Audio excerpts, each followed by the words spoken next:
CMP DB উত্তর দক্ষিণ বিভাগের বিশেষ অভিযানত উগ্র বিদেশি পিস্তল ও 3 রাউন্ড গুলিসহ বাকুলিয়া থানাত হত্যা মামলাত জড়িত এক আসামিরে গ্রেপ্তার করছে ডিবি। গত 25 তারিখ শুক্রবার বাকুলিয়া থানাধীন আরাকান ব্রিজ এলাকায় মাদক সংক্রান্ত বিরোধের জেরে একজন গুলিবিদ্ধ হয় এবং যার ফলশ্রুতিতে তিনি মারা যান।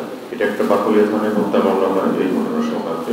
সেই মামলার আসামি মোহাম্মদ সুমন, তাকে আমরা আমাদের সোর্সের ভিত্তিতে মহানগর গোয়েন্দা উত্তর দক্ষিণ বিভাগের কর্মরত এসআই ফজলুর রাব্বি কাইসার, এসআই নুর আলম সিদ্দিকের নেতৃত্বে অভিযান চালাইলে তারে গ্রেপ্তার করায় নতুন ব্রিজ এলাকাতুন। আটককৃত আসামি মোহাম্মদ সুমন কুমিল্লা জেলার মুরাদনগর সদর ইউনিয়নের বাসিন্দা। তবে আমাদের অবৈধ অস্ত্র যাতে শহরে না থাকে এবং মানুষ যেন যত্রতত্র অবৈধ অস্ত্র ব্যবহার করতে না পারে, এ ব্যাপারে আমরা সার্বক্ষণিকভাবে তৎপর আছি কিভাবে এটাকে প্রিভেন্ট করা যায় বা কিভাবে এই অস্ত্রগুলোকে আইনের আওতায় নিয়ে আসা যায়। মূলত ডিবি পুলিশের অবস্থান দেখিয়ে তেই ফালাইবার চেষ্টা করে এবং তারে সন্দেহ লাগিলেই তারে জিজ্ঞাসাবাদের এক পর্যায়ে তাই নিজেই জানাই তাই একজন হত্যা মামলার আসামি। মূলত গত 25 তারিখ বাকুলিয়া থানাধীন আরকান রোড সংলগ্ন 5 নম্বর ব্রিজের পশ্চিম মাথাত অবৈধ মাদক ব্যবসালয় আধিপত্য ও পূর্বশত্রুতার জেরে মহিউদ্দিন নামে এক ব্যক্তিরে বিদেশি এই পিস্তল দিয়ে হত্যা করা হয়। পরে উক্ত ঘটনায় বাকুলিয়া থানাত উগ্র হত্যা মামলা হয়।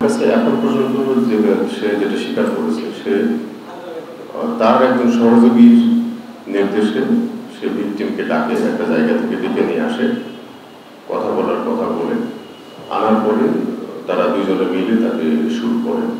এ পর্যন্ত আমরা পেয়েছি সে স্বীকার করেছে, সেই ঘটনায় জড়িত, সে পুলিশের কাছে স্বীকার করেছে। নিহত মহিউদ্দিন এবং সুমন উভয়ই আসিল মাদক ব্যবসার লয় জড়িত। সুমনের বিরুদ্ধে বাকুলিয়া থানাত আছে হত্যা মামলা আর নতুন করে তার আমলনামাত আজিয়া যুক্ত অস্ত্র মামলা। আমরা একটি বিদেশি পিস্তল এবং 3 রাউন্ড গুলি উদ্ধার করি। C+ চট্টগ্রাম।